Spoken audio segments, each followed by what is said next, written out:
Son las 21 horas con 12 minutos y para mí es un placer conversar siempre con Juan Carlos Núñez, quien es director de la Fundación Jubileo.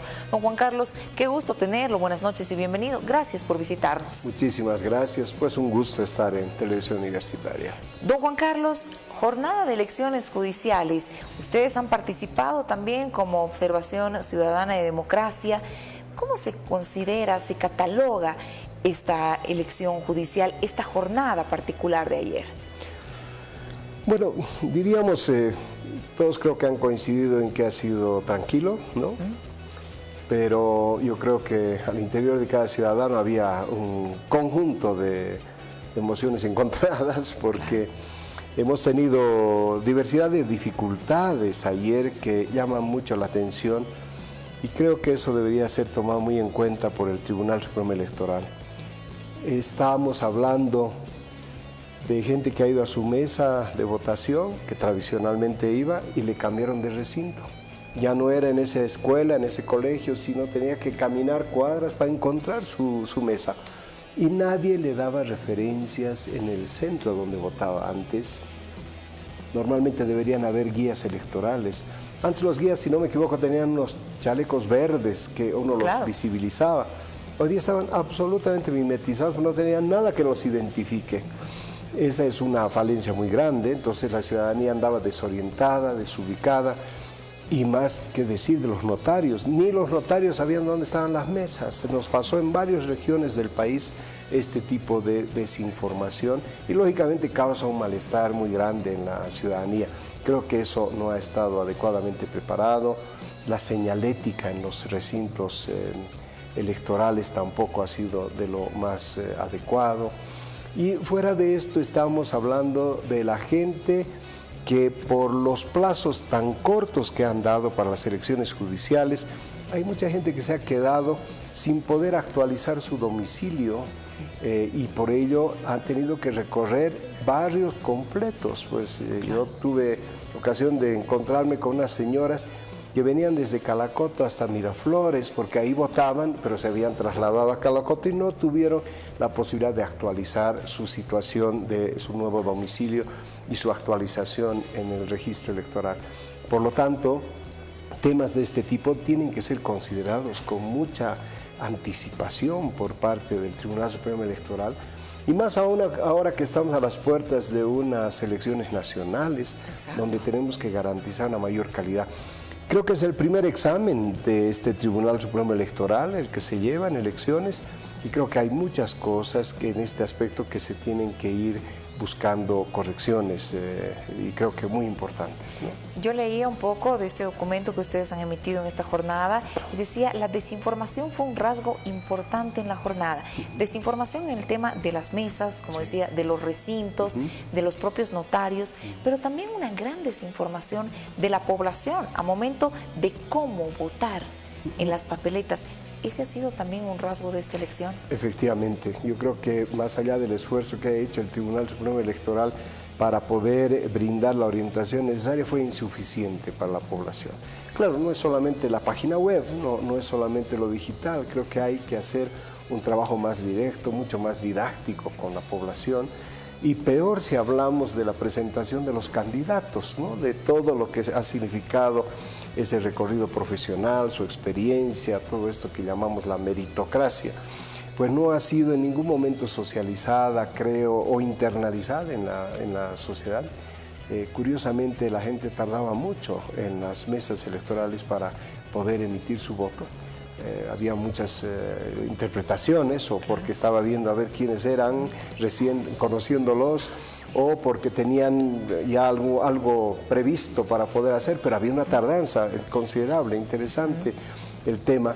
Y después que ocurrió mucho en el doblado de las papeletas, otro tema que se caracterizó. ¿Que dificultó? Dificultó porque además si está mal doblada la papeleta puede ser caracterizada como nulo.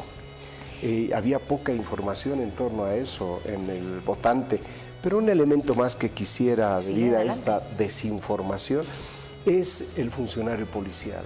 En muchos lugares nos hemos encontrado con policías que limitaban la labor de nuestros observadores, jóvenes que han estado visitando los recintos, sacando la fotografía de algún momento, por ejemplo, un voto asistido, y que los policías prohibían prácticamente el sacarlo, inclusive a una la amenazaron hasta llevarla arrestada. Cuando se estaba documentando el proceso. Cuando se estaba documentando, porque esa es la tarea de los observadores, tenemos que estar haciendo eso, observando el proceso, los procedimientos, ¿no? Si son verdaderamente adecuados.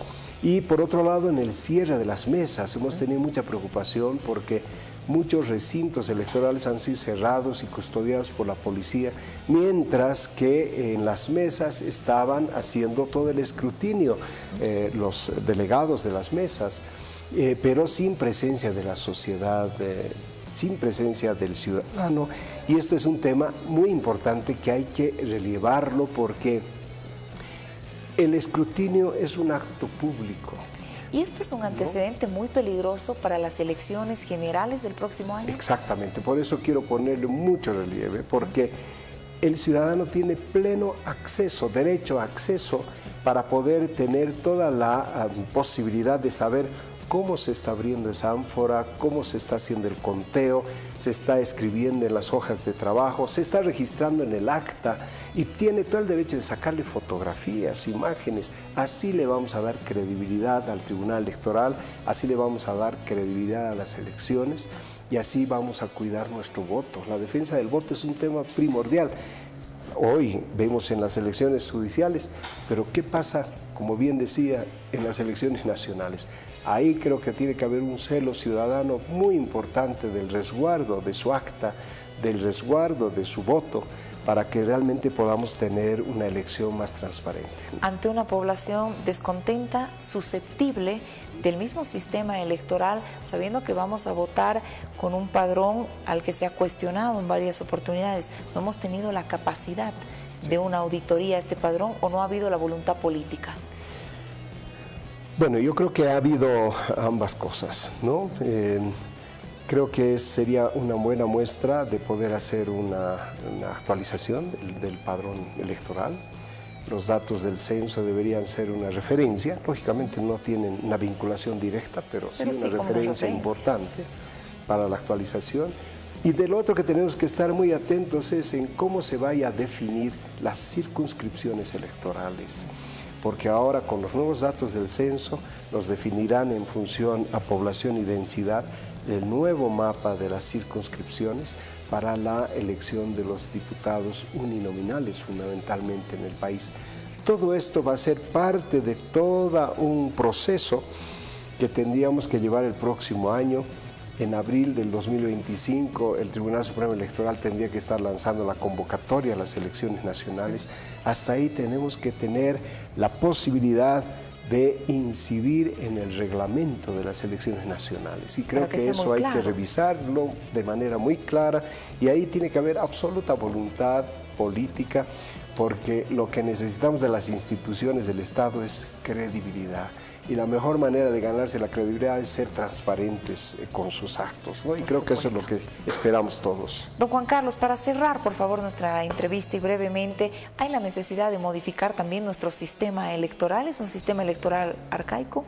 Que a muchos, por ejemplo, no nos ha permitido el cambio de dirección en el empadronamiento por las largas filas. ¿Hay que ver la manera de modernizar esos procesos? Yo creo que sí, tenemos que ir a eso. Pero además hay que fortalecer el órgano electoral.